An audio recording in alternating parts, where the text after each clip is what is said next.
Guys, tuloy ko na lang po sa cellphone yung ano ko ha, yung sinashare ko devotional sa Acts chapter 9 dahil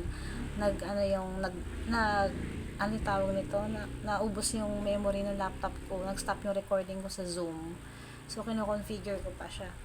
So, yun nga, tuloy nga natin. Ay, yung sinabi ko, yung sinare ko nga sa iyo kanina, makikita mo doon na yun nga talagang, di ba nga si Paul, alam naman natin yung background niya, na Pharisee siya, na grabe, ang dami niyang pinapatay yung mga Kristiyano, blasphemer siya, talagang, pero still, nag-decide si God na abutin siya at gamitin siya, 'di ba? For his glory and honor. Alam naman natin yung halos kabuuan ng New Testament, majority si Apostle Paul ang sumulat nun. Yun. So, nung na-encounter niya si Jesus at na-renew yung ano niya, na parang na-renew yung kanyang spirit ba, ay na ano siya, nagkaroon ng transformation, naging Apostle Paul na siya. 'Di ba? So, parang sa akin, tapos at the same time, makikita din natin yung obedience ng dalawang tao dito. After kasi nung na-convert si Paul, Apostle Paul, talagang nagpursige na siya, sumigi na talaga siya sa pagdi-disciple or pagwi-witness for the Lord. Makikita natin yung yung shift nung situation, 'di ba? Dati persecutor of the church, ngayon naman siya yung nagli-lead talaga ng mga tao mapapalapit kay Lord. Pero dito para sa akin ha, dun sa tapos si Ananias nag-obey din, 'di ba? After noon pinuntahan niya, siya yung nag-lift nung na yon na, 'di ba, na nabulag si Paul. Si Ananias yung pinapunta ng Lord. So makita doon kahit hesitant si Ananias kasi baka mami pag harap nga naman niya kay Paul patayin siya. Not knowing na si Lord pala is creating something, 'di ba? Kay Paul na he wants to use the life of Paul for his glory and honor. Kaya ang akala ni Ananias is parang Pharisee pa rin, ganyan, baka papatay siya. Pero nag-obey din si Ananias na pinuntahan niya si Paul and siya pa yung nag-ano kay Paul na pinapatawad na ika ng Lord lahat ng ano mo. Hindi mo hinawakan pa nga siya, ganun. Yung mata niya para makita siya ulit. So, yun nga, hindi ko na pahahabain. Ang sama rin ito, it shows how God transforms lives. 'Di ba? Makikita naman natin sa buhay ni kahit gaano ka pa kasama na tao or gaano man ka kapangit yung background mo, if God really wants to use you, He will really do it. 'Di ba? Gagamitin niya instrumento yung buhay mo para mag-glorify yung pangalan niya or para magawa yung kalooban niya. It teaches that no one is beyond God's grace, 'di ba? Walang hindi kaya abutin ng grasya at kapatawaran at pag-ibig ng Diyos. Hindi mo pwedeng sabihin, masamang tao to, wala ng pag-asa to. Wala po, exempted. Basta kapag na-encounter mo si Lord, kapag gusto ka niyang baguhin, gusto niya ayusin yung buhay mo, kahit ayaw mo, gagawin niya. 'Di ba? Grace 'yun eh.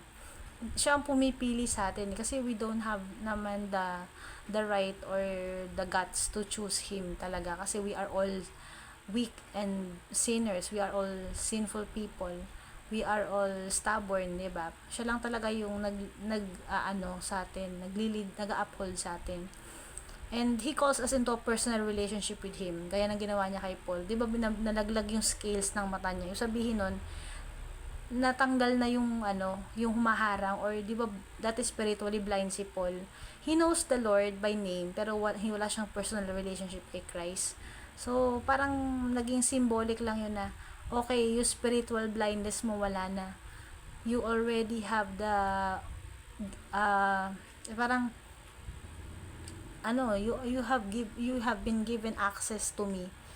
'Di ba? Parang binigyan ka ng pagkakataon talaga na ma-encounter si Lord sa pamamagitan ng situation niya. So ayun. He calls us into a personal relationship with Him. True transformation begins with surrender and obedience, sabi nga. Even when it's difficult, can lead to powerful impact. This book talaga, it reminds us that God forgives. God gives us new purpose, new beginnings, and uses community to help us grow. Though this we experience and know the Lord more deeply sa pamamagitan nun. Ayan, by His grace, His voice, and His calling.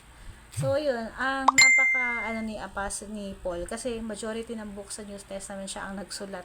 So, makikita naman natin talaga na he really accomplished yung purpose ni God sa buhay niya.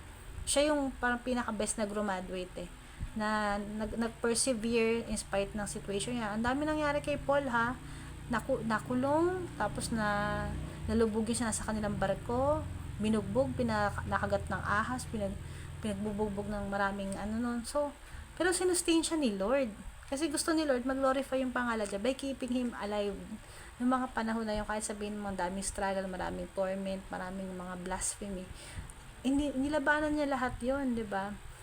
Para lang masunod yung kalooban ng ama niya, kahit na even to the point of death. So, yun lang. Parang nakakaano lang din. Parang reminder palagi sa atin that we will really, if pag talagang in-acknowledge mo yung partner mo na spiritual leader siya, talagang talagang hindi mawawala dapat sa isang araw yung nagdarasal kayo bago pagkagising, bago matulog. Ako minado ako pag knockout. Antok na ako ngayon, guys. So, yun lang. Na-share ko lang na kasi ako na-encounter ko rin yung grace ni Lord. Parang ganyan din, di ba? Hindi ako hindi ako nabulag. Pero sabihin nun, yung pamamalo yung kamay ng Diyos, napakasakit pumalo. At di mo na talaga nanaising maulit na magkasala. Pero, ayun nga, nakaka-bless tong realization mo na to na walang hindi kayang abutin ng grasya at pag-ibig ng Diyos. Kasi Paul nga na-convert napakasamang tao niya noon. Pinapatay niya si Stephen Dami niya pinapatay na Kristiyano. So, grabe si Lord. He's still, pag na-encounter mo na siya, mababago yung perspective mo sa buhay Kung dati ka masamang tao, pwede ka pang lumambot, diba? Pero, or mag-a-adjust ka ng konti, hindi ka na laging magagalitin. Ganun ba? So, praise God, yun, kahit pa paano nakaraos yung wedding day namin. Share ko sa mga susunod na araw. So, talagang, ayan, transformation yan, ang lesson dyan, and yung, nga din, talagang, lagi lang tayo magbabad sa salita ng Diyos. Diba? Hanggat maaari, diba? So, yun lang. Na-share ko lang sa inyo mga guys, and praying na we will all get to read the Bible. Wala pong, hindi porke Book of Acts na ako mapipilit na kayo mag-Acts. Kung saan po kayo nahinto. Kahit po mga 10 minutes lang, at least nakapagbasa kayo, diba? Kasi weapon natin ng Bible. Lagi natin tatandaan, ano man unos dumating sa buhay natin. Sandata natin yan. So, ayun. So, para sa akin, ang summary ng Acts chapter na is supervision, and yet,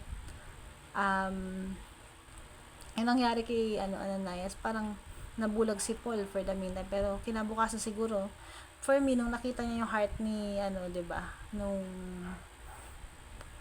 parang yan, heart ni Junhee, parang na-move siya, diba? Kaya pinilit niyang protektahan yung parang sa Squid Game kanina.